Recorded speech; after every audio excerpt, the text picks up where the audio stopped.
Welcome to columns and write. Myself Manikanta. APPSC group 2 notification వచ్చేలోపు preparation అనేది మనం complete చేయవచ్చా లేదా అనేటటువంటి అంశం గురించి మాట్లాడదాం.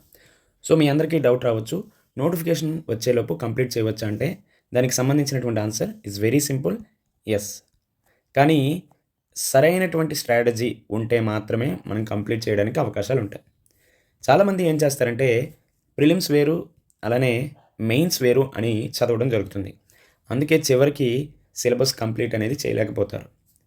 సిలబస్ సరైన టైంకి కంప్లీట్ చేయకపోతే ఏమవుతుంది, రివిజన్ కూడా ప్రాపర్గా చేయలేరు. సో దట్ సిలబస్ పూర్తిగా కంప్లీట్ చేయకుండా రివిజన్ కూడా సరిగ్గా లేకపోతే అల్టిమేట్గా రిజల్ట్ ఏమవుతుంది, అందరూ అనుకున్నట్టే ఫెయిల్ అవ్వడం జరుగుతుంది. ఈ వీడియోలో కంప్లీట్గా ప్రిలిమ్స్ అలానే మెయిన్స్కి సంబంధించినటువంటి complete strategy step by step మీకు క్లియర్గా ఎక్స్ప్లెయిన్ చేస్తాను, కొంచెం శ్రద్ధగా వినండి. సో ఫస్ట్ థింగ్ ఏంటంటే మనకి ఉన్నటువంటి మెయిన్ ప్రాబ్లం ఏమిటో తెలుసుకోవాలి. ఏంటా మెయిన్ ప్రాబ్లం అంటే ప్రాపర్గా టైం మేనేజ్ చేసుకోలేకపోవడం. సో ఫస్ట్ థింగ్ ఈజ్ ప్రాపర్గా టైం మేనేజ్ చేసుకోకపోవడం, అలానే ఏమి చదవాలో క్లారిటీ కూడా లేకపోవడం. చాలామంది స్టిల్ గ్రూప్ 2కు ప్రిపేర్ అవుతున్నప్పటికీ కూడా సిలబస్ కాపీ అనేది వాళ్ళ దగ్గర ఉండదు. సిలబస్లో ఏ ఏ అంశాలు ఉన్నాయి అనేటటువంటి దాని మీద కూడా వాళ్ళకి ప్రాపర్గా క్లారిటీ లేకపోవడం జరుగుతుంది. అలానే ప్రిలిమ్స్ చదవాలా మెయిన్స్ చదవాలా అనేటటువంటి కన్ఫ్యూజన్ చాలామందిలో ఉంటుంది. సో దట్ ఈ 3 మిస్టేక్స్ వల్లే చాలామందికి సెలక్షన్ అనేది మిస్ అవుతుంది. So one thing is time manage చేయలేకపోవడం, ఏం చదవాలో క్లారిటీ లేకపోవడం, ప్రిలిమ్స్ అండ్ మెయిన్స్ అనేటటువంటి కన్ఫ్యూజన్ వల్ల చాలామందికి క్లారిటీ అలానే ఈ సక్సెస్ అనేది మిస్ అవుతుంది. Then second one, it is very important, it is also golden strategy. So ఇక్కడ మొత్తం స్ట్రాటజీ ఒక లైన్లో చెప్పాలంటే ప్రిలిమ్స్ అలానే మెయిన్స్ని వేరువేరుగా చదవాలనేసి చాలామంది చూస్తారు. మీరు అలా కాకుండా ప్రిలిమ్స్ అలానే మెయిన్స్ని సపరేట్గా కాకుండా ఇంటిగ్రేటెడ్గా చదువుకోవడానికి ప్రయత్నించండి.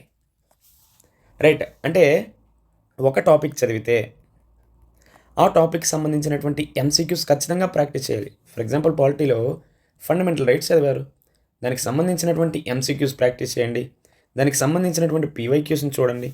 ఇఫ్ ఇన్ కేస్ మీరు గ్రూప్ 1కి కూడా ఇంటిగ్రేటెడ్గా చదువుతుంటే ఆ టాపిక్కి సంబంధించినటువంటి దాని మీద ఆన్సర్ రైటింగ్ కూడా ప్రాక్టీస్ చేయండి.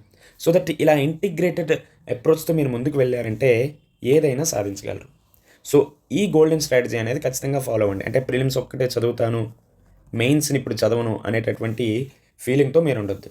రెండింటినీ కూడా కంబైన్డ్గా చేస్తూ చదువుకోండి. దెన్ థర్డ్ వన్, ఫేజ్ వైజ్గా మన ప్లాన్ అనేది ఉండాలి.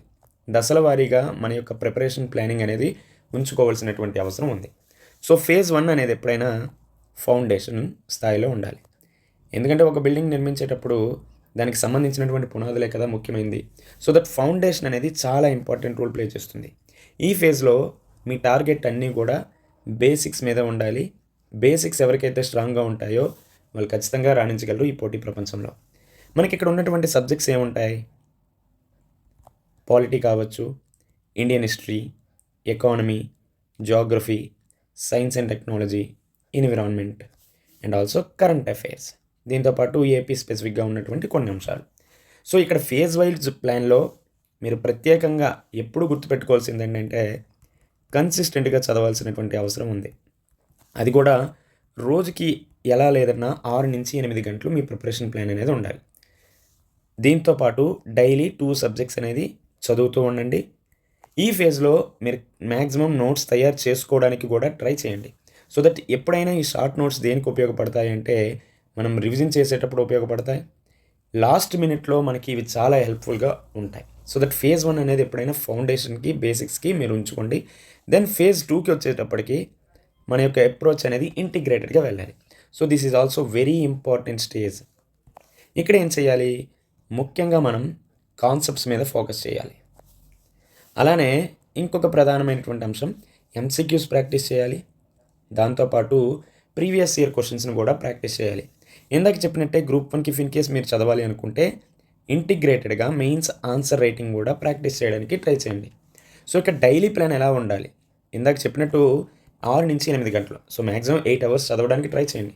సో దట్ ఫేజ్ 2కి వచ్చేటప్పటికి మీ డైలీ ప్లాన్ ఎలా ఉండాలి, 5 to 6 అవర్స్ కంప్లీట్గా స్టడీకి పెట్టుకోండి, రీడింగ్కి పెట్టుకోండి. దెన్ 1 అవర్ లేదంటే 1.5 అవర్ ఎంసీక్యూస్ కావచ్చు, అలానే పీవైక్యూస్ వంటి వాటికి ప్రాక్టీస్ చేయడానికి పెట్టుకోండి. దెన్ ఇఫ్ ఇన్ కేస్ మీరు గ్రూప్ 1కి ఇంటిగ్రేషన్గా చదివితే ఒక 1 అవర్ ఏం చేస్తారు, ఆన్సర్ రైటింగ్ కోసం కూడా మీ యొక్క టైంని అలొకేట్ చేయండి. సో ఇలా ఫేజ్ 2 అనేదాన్ని తీసుకెళ్ళండి. సో ఇదే ఫేజు, ఈ ఫేజ్ ఏదైతే ఉందో ఇది మాత్రమే మన సెలక్షన్‌ని డిసైడ్ చేస్తుంది. సో దట్ ఈ ఫేజ్‌లో ఎవరైతే ప్రాపర్‌గా సరిగ్గా చదువుతారో వాళ్ళు ఖచ్చితంగా ర్యాంక్ అనేది తెచ్చుకోగలరు. దెన్ ఫేజ్ 3కి వచ్చేటప్పటికి అల్టిమేట్ ఇది revision. So revision is key to the success. ఇక్కడ ఏ విధమైనటువంటి న్యూ టాపిక్స్ని కూడా చదవకండి. Only revision. దీంతోపాటు మీరు ఎంత చదివారు అనేది గుర్తుండడానికి, లేదంటే మిమ్మల్ని మీరు టెస్ట్ చేసుకోవడానికి టెస్ట్ సిరీస్ అనేది ప్రాక్టీస్ చేయండి. సో ఎన్నిసార్లు రివిజన్ చేయాలంటే 2 to 3 టైమ్స్ అని చదువుతారు. మ్యాక్సిమం 4 టైమ్స్ రివిజన్ చేస్తే కాన్ఫిడెన్స్ అనేది మనకి ఆటోమేటిక్గా ఇంక్రీజ్ అవ్వడానికి అవకాశాలు ఉంటాయి. సో ఇలా ఫేజ్డ్ అప్రోచ్లో మనం చదివామంటే మంచి రిజల్ట్స్ అనేది తెచ్చుకోవచ్చు. దెన్ ఆ తర్వాత సబ్జెక్ట్ పరమైనటువంటి స్ట్రాటజీ ఏ విధంగా ఉండాలి అనేటటువంటి అంశం గురించి కూడా చూద్దాం. ఎందుకంటే మనకి ఈ ఎగ్జామ్కి వచ్చేటప్పటికి కొన్ని సబ్జెక్ట్స్ అనేవి చాలా చాలా ఇంపార్టెంట్ కదా. ఫర్ ఎగ్జాంపుల్ పాలిటీ తీసుకోండి, ఎన్ని మార్కులకు ఉంది? 75 మార్క్స్. ఇండియన్ హిస్టరీ కావచ్చు, ఏపీ హిస్టరీ కావచ్చు, economy, science and technology, environment. So that ఏవైతే ఇంపార్టెంట్ సబ్జెక్ట్స్ హై ప్రయారిటీగా ఉంటాయో వాటిని మాత్రం మంచిగా చదవండి. ఇందాక చెప్పినట్టే పాలిటీ ఎందుకు ఎక్కువగా ఇంపార్టెంట్ ఇచ్చామంటే మెయిన్స్లో 75 మార్కులు వస్తాయి. ఏపీ హిస్టరీ కూడా 75 మార్క్స్ వస్తాయి. ఇండియన్ హిస్టరీకి ఎందుకు ప్రయారిటీ ఇచ్చామంటే 30 మార్క్స్ మనకి ప్రిలిమ్స్లో రావడం జరుగుతుంది. సో దట్ హై వెయిటేజ్ ఏదైతే మనకు ఉంటుందో వాటికి ఎక్కువగా టైం అలొకేట్ చేసుకోండి. అండ్ ఆల్సో కరెంట్ అఫైర్స్ కూడా మీరు ప్రాపర్గా టైం అలొకేట్ చేసుకోవడానికి ట్రై చేయండి. అట్లీస్ట్ ఒక 30 మినిట్స్ ఆర్ 1 అవర్. అది కూడా డైలీ క్లాసెస్ చూడటం కంటే మీకు మంత్లీ మ్యాగజైన్ ఏదైతే ఉంటుందో దాన్ని చదవడానికి ట్రై చేయండి. ఓకేనా? దెన్ ఆ తర్వాత ఇఫ్ ఇన్ కేస్ గ్రూప్ 1కి మీరు ప్రిపేర్ అవుతున్నారంటే ఆన్సర్ రైటింగ్ కూడా రాయడానికి ట్రై చేయండి. దెన్ ఆ తర్వాత most important daily time table. మరీ హార్డ్గా ఉండేటట్టు మీరు టైం టేబుల్ పెట్టుకోకండి. ఎలా ఉండాలి టైం టేబుల్ అంటే సింపుల్గా ఉండాలి, ఫ్లెక్సిబుల్గా కూడా ఉండాలి. అది ఎలా ఉండాలి?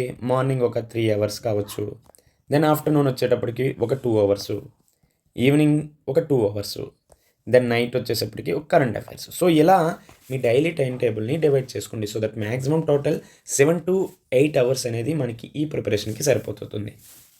ఆ తర్వాత మనం ఏవైతే కామన్గా మిస్టేక్స్ చేస్తూ ఉంటామో వాటిని మీరు ఖచ్చితంగా గుర్తించండి. ఈ మిస్టేక్స్ని రెక్టిఫై చేసుకున్నారంటే ఖచ్చితంగా మీరు సక్సీడ్ అవుతారు.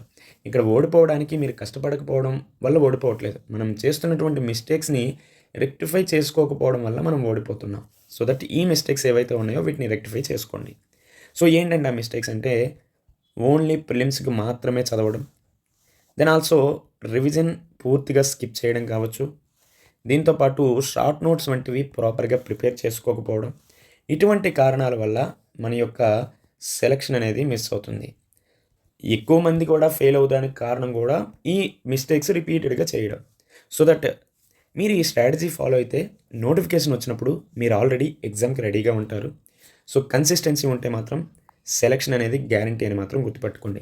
సో దట్ ఇక్కడ కన్సిస్టెన్సీ అండ్ ఆల్సో రివిజన్ ఈ రెండు మాత్రమే సక్సెస్కి మూల సూత్రాలు అనేటటువంటి విషయాన్ని మీ అందరూ గుర్తుపెట్టుకోండి.